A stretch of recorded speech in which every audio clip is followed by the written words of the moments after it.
En países con un gran patrimonio histórico-cultural como México, los términos artesanías, artes menores y artes aplicadas se quedan cortos para describir algunas manifestaciones artísticas derivadas de tradiciones ancestrales.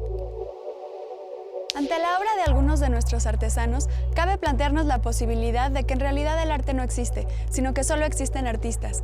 Hoy revelaremos la obra de grandes artistas sobre otros grandes artistas.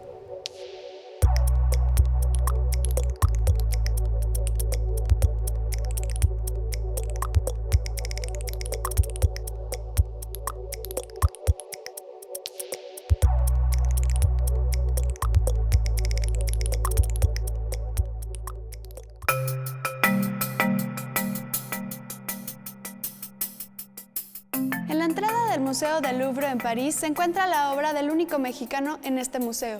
Se trata de Pensamiento y alma huichol, del artista Santos de la Torre. Este artista permaneció casi en total anonimato hasta que el aclamado cineasta Nicolás Echevarría decidió contar su historia en su nuevo documental Eco de la Montaña. Los huicholes son profundamente religiosos, y esto se traduce en una peculiar estética.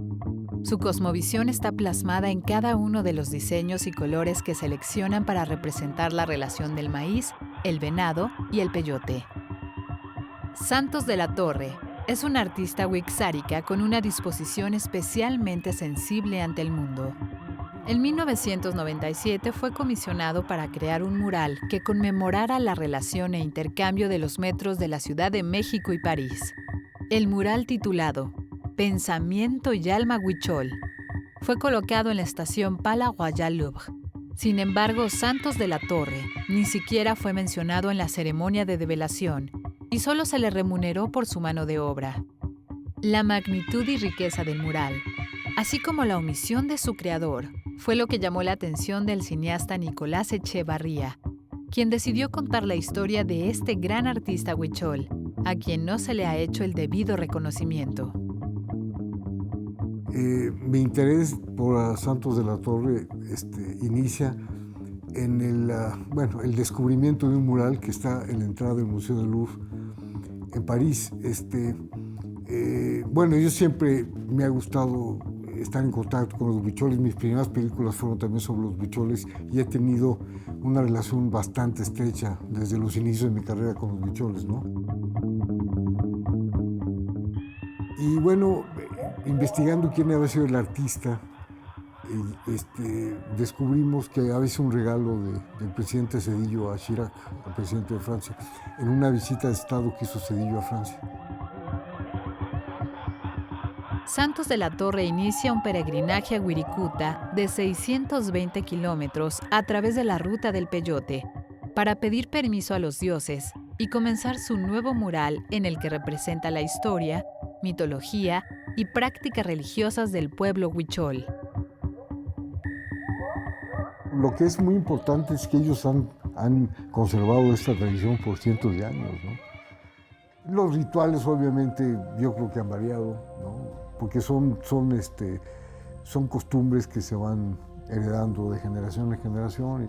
Los huicholes, de hecho, algunos tienen ya vehículos, lo hacen en sus vehículos, otros contratan camionetas de carga y se trepan ahí todos en la parte de atrás. Aunque algunos trechos se hacen caminando y bueno, siempre van acompañados de un chamán o dos. Y el grupo son de 15, 20, ¿no? Y cada una de las comunidades está obligada a ir al menos una vez al año a recoger el peyote y a traerlo a su lugar de origen, ¿no? Y ahora existe un problema muy grave, que es el problema de las minas, ¿no? En pleno Wirikuta, en pleno desierto, hay un convenio del gobierno mexicano con los canadienses para construir unas minas ahí a cielo abierto, lo cual es un crimen espantoso. No solamente porque sea un territorio sagrado, ¿no? Sino porque es un territorio que es una reserva ecológica de cactáceas importantísima en México y sería una devastación ecológica terrible, ¿no? La línea temática en el trabajo de Nicolás Echevarría es la religiosidad, aunada a la visión indígena y el ambiente místico que circunda los espacios y personajes que le interesa documentar. Eco de la Montaña es un documental que sigue el proceso de la elaboración de un nuevo mural desde su concepción hasta su realización. Lo que hicimos fue viajar, fue rentar una casita en Zacatecas para utilizarla como un estudio. Y ahí él hizo el mural, un nuevo mural que nosotros le encomendamos para la película. Y lo instalamos en la casita esa con la familia y de ahí estuvimos viajando a Viricuta, a San Blas, a los lugares sagrados, ¿no? A recolectar el peyote, a realizar la ceremonia, comer peyote. Y de alguna manera el mural es un rompecabezas, ¿no? Está hecho de 80 paneles de 30 por 30 centímetros. Y en la medida que Santos lo va haciendo, se van formando como un rompecabezas el mural. Y es el guión de la película, ¿no? De la misma manera que él está construyendo el mural, nosotros estamos construyendo la película.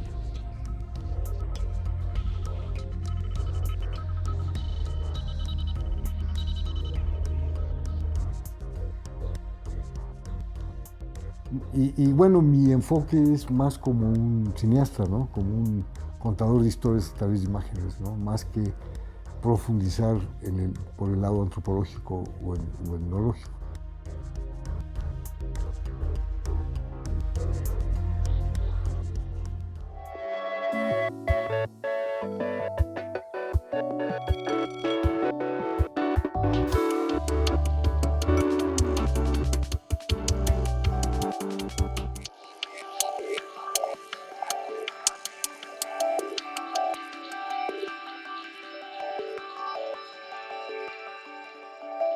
Hoy en día existen 364 variantes lingüísticas en México, clasificadas en 68 agrupaciones.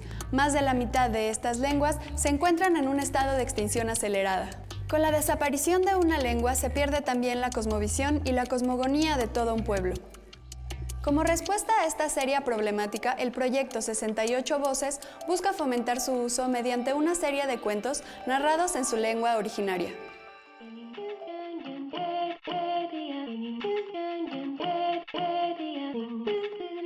Las lenguas indígenas proporcionan una visión única del mundo y la vida. Actualmente en México se hablan 364 variantes lingüísticas, clasificadas en 68 agrupaciones y 11 familias. Al menos la mitad de estas se encuentran en estado de extinción acelerada.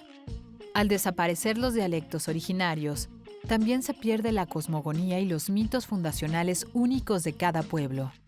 Bajo la premisa "nadie puede amar lo que no conoce", se creó una serie de cuentos animados, narrados en su propia lengua originaria, con el fin de ayudar a fomentar el orgullo, respeto y uso de las lenguas indígenas mexicanas entre sus hablantes y no hablantes.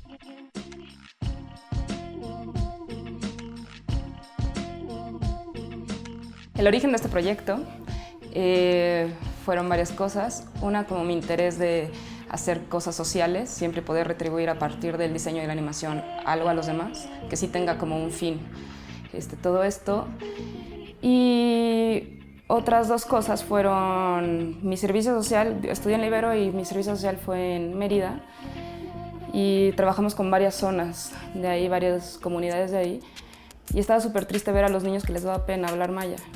3, mi abuelo, que era de origen maya, de Maxcanú, y que al fallecer en 2012, pues hacer conciencia de que no le transmitió nunca nada a nadie, ¿no? Y que pues, ahí se murió esa parte, ¿no? Y bueno, como que coincidió también que justo en esos momentos me encontré con un poema, que es uno de los que pertenecen a la serie, que es el de Cuando muere una lengua, y como que todo coincidió en el momento, ¿no? Como que entre lo de mi abuela del servicio social y leer el poema, era como de, pues claro, o sea, no se pierde solo una lengua, se pierde todo un mundo, se pierde toda una cosmogonía.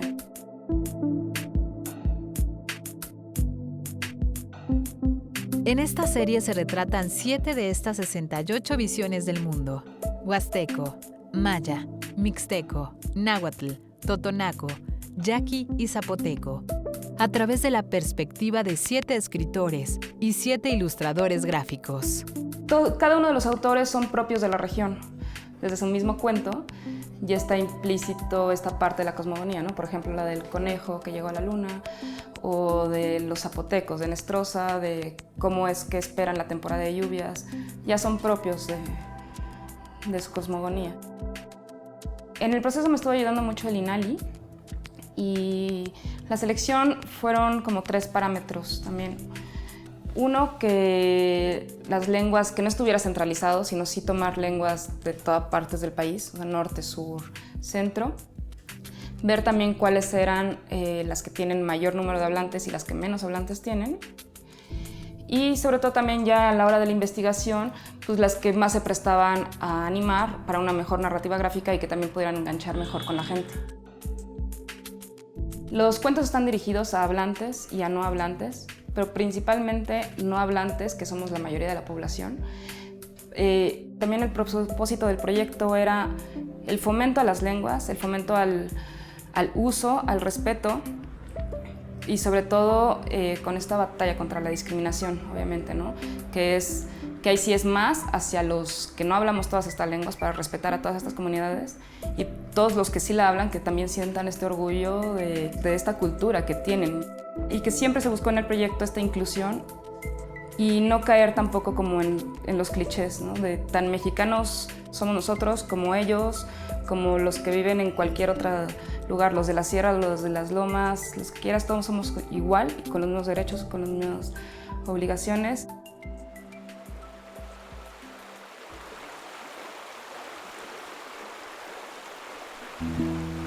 Niqoy qaltuchoko, niqoy stako, niqoy kilaqastapo, niqoy kimakanin, ni kilakan, ni kintaqen, ni kinkinkan, ni kimustalaq, ni kinsalaqwat, ni kimakasanan, ni papa, ni takatsanahwa, ni kilinin, chu kintatlin, niakxniku ketenel.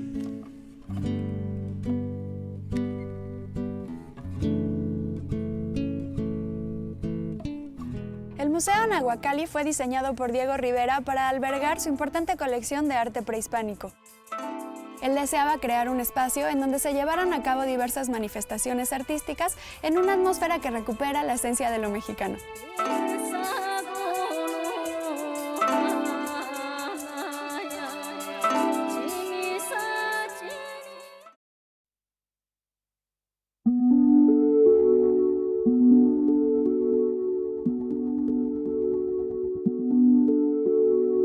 La escultora Ángela Gurría fue la primera mujer en entrar a la Academia de las Artes y es una de las artistas plásticas más importantes de México en el siglo XX. Aunque es autodidacta, se formó junto a grandes maestros como Germán Cueto, Mario Zamora y Abraham González. Pero su acercamiento inicial a la escultura fue cuando muy joven escuchó trabajar a unos canteros. Ahí descubrió el timbre de la piedra y el ritmo de la talla. Fue entonces cuando se le reveló su vocación de escultora. Es maravilloso y se los recomiendo ir a los depósitos de piedra que hay en México. Es una cosa es fantástico, ¿no? Ahí se da uno cuenta que realmente están vivas. Trabajar con gente que usa la piedra, que tiene un sonido especial cada piedra, y ver la dimensión fantástica que tiene el sonido. Todos, sin tener la menor idea de lo que están haciendo en ese momento, van entrando en el ritmo. el trabajo manual es una de las cosas más fantásticas. ¿Por qué? Porque además de ser un trabajo manual, sirve para que la gente esté perfectamente equilibrada. Ser mujer artista a finales de los años 40 en México era una decisión difícil. En un inicio, Ángela Gurría se aumentaba la edad y firmaba con el seudónimo Ángel Gurría. Con el tiempo pasó de trabajar en el anonimato a ser una pionera del arte escultórico moderno en México y alcanzó fama y éxito en los años 70. En esa época, pues las mujeres se estaban metiendo en terrenos que no les correspondía, según los hombres, ¿no? Estas viejas que se meten en todo, ya le están quitando trabajo a los hombres. Tuve que usar, como saben, un nombre de hombre, y entonces ya podía empezar en exposiciones colectivas. Fue duro porque tenía yo que trabajar casi a escondidas para que no se me notara que yo vivía en otro canal. Sus esculturas se caracterizan por presentar volúmenes recortados en líneas sencillas, y de esta manera busca traducir la experiencia de admiración y respeto de nuestro monumental pasado indígena. Estoy muy pegada a la cultura prehispánica. No sé, no es por la forma solo, sino por lo que quiere decir. Yo creo en Dios. Yo creo que en un momento veo una mariposa e inmediatamente pienso en mi mariposa. ¿Por qué no pensar que esa es la vida? De ahí sale el espíritu, de ahí sale todo. Su obra refleja un constante uso de la naturaleza como punto de referencia y ha dedicado infinidad de obras al tema del hábitat. Dentro de esta temática, sus obras más importantes son Homenaje a la Ceiba de 1977, La Espiral Serfín de 1980 y El Corazón Mágico de Cutzamala de 1987. A partir de la década de los 60, Ángela Gurría inició su carrera como creadora de monumentos públicos en diversos estados de la República Mexicana, lo que la ha convertido en la escultora más importante en este rubro en nuestro país. Dentro de la Ruta de la Amistad, colaboró con la pieza titulada Señales, que simboliza la hermandad de los pueblos. En el jardín del Museo de Arte Moderno hay dos de sus piezas más sobresalientes en mármol. Se trata de Nube de 1973 y Aguaje de 2002. Ahí es notorio cómo la escultura de Gurría pone en tensión la posibilidad de relación con la naturaleza. A partir de las obras de Gurría, la escultura debe entenderse como una compleja superposición y encadenamiento de campos autobiográficos, sociales, históricos, míticos y artísticos. En escultura no tiene fin, porque una idea trae otra. Y trae otra, y se pueden hacer 100,000 cosas sin que se parezcan. A Gurría le interesa que exista una comunicación de la luz con el material utilizado en sus piezas, y como ella misma afirma, un escultor vive en función del ritmo de la materia que utiliza.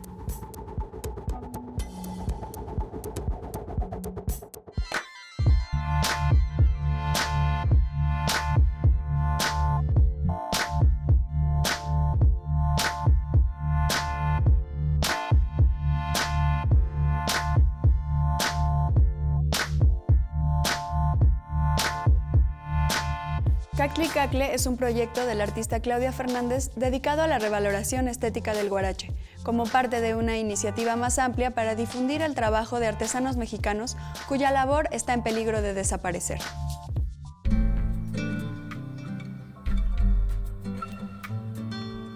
El huarache se produce en todo México y aunque aún no obtiene la nomenclatura de patrimonio cultural, ha permanecido como una prenda de uso cotidiano desde épocas prehispánicas. La artista Claudia Fernández se ha caracterizado por involucrarse en proyectos de responsabilidad, interés y cambio social. Lejos de hacer del huarache un objeto fetiche y sin funcionalidad, el proyecto Cactlicacle tiene la finalidad de difundir un oficio manual y revertir la inercia acelerada del mundo contemporáneo. El proyecto Cactlicacle es un proyecto que intenta crear un puente entre artesanos que están a punto de desaparecer, que hacen todo como muy minuciosamente, como se hacía antes. Entonces, bueno, está el ejemplo de este taller que está en Jalisco, en Concepción de Buenos Aires, es un pueblo que está en la sierra de Mazamitla. Con ellos empecé a trabajar hace 4 años y fue como estar yendo a su taller a observar cómo son sus modos de producción, cómo se conectan para vender sus productos. Entonces el proyecto surgió de ahí, de cómo hacer que esos productos se vean de otra manera. La falta de canales de distribución de los huaraches artesanales, sumado a la imposibilidad de competir con el mercado de materiales sintéticos importados, ha demeritado el valor del trabajo artesanal. Hay un deterioro cultural cuando no se apoya. El arte popular que se está perdiendo, desgraciadamente, pues es una manifestación artística también, que aparte de ser arte tiene un sentido de comunidad, porque esos pueblos que se están perdiendo todas las cosas que hacen con las manos, se están yendo a trabajar al narco o se están yendo a Estados Unidos porque realmente lo que hacen pues no es apreciado. La investigación artística de Claudia Fernández busca adentrarse en la redistribución y el aprovechamiento de objetos existentes. Sus proyectos más recientes intentan generar mecanismos de valorización de objetos hechos a mano, que hoy han perdido su espacio tanto en el círculo de museos y exposiciones como en el mercado. Se hizo todo un proyecto de actividades y de cosas alrededor para realmente fortalecer el proyecto. Y paralelo estaban como los talleres, como una escena de cómo es el taller, las herramientas, como que tiene una parte educativa. Entonces quien iba a ver la exposición pues se entera de cómo es el oficio del huarachero, cómo es su contexto, su entorno, su circunstancia social, y cómo ese producto puede ser consumido por más gente y apreciado sobre todo por más gente.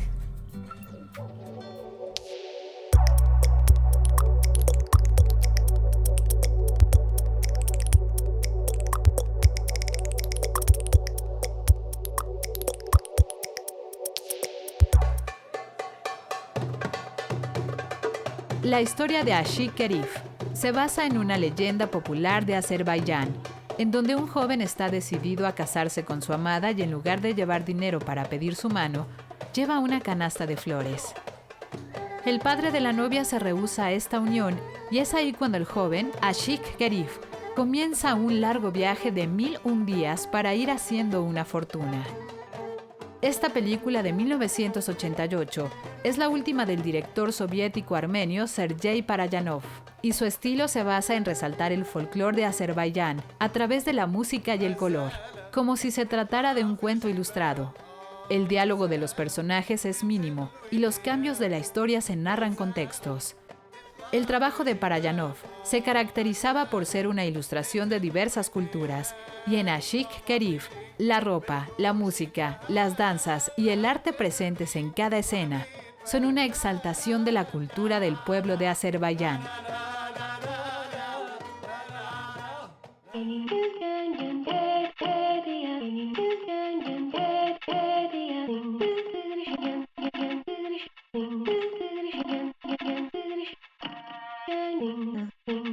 En alguna ocasión, Octavio Paz mencionó que el sentido de las singularidades de México es una realidad que no se otorga a quien la contempla, sino al que se sumerge en ella. Hoy hemos constatado esto. Yo soy Jessy Bulbo, muchas gracias por acompañarnos hoy en Banda Ancha.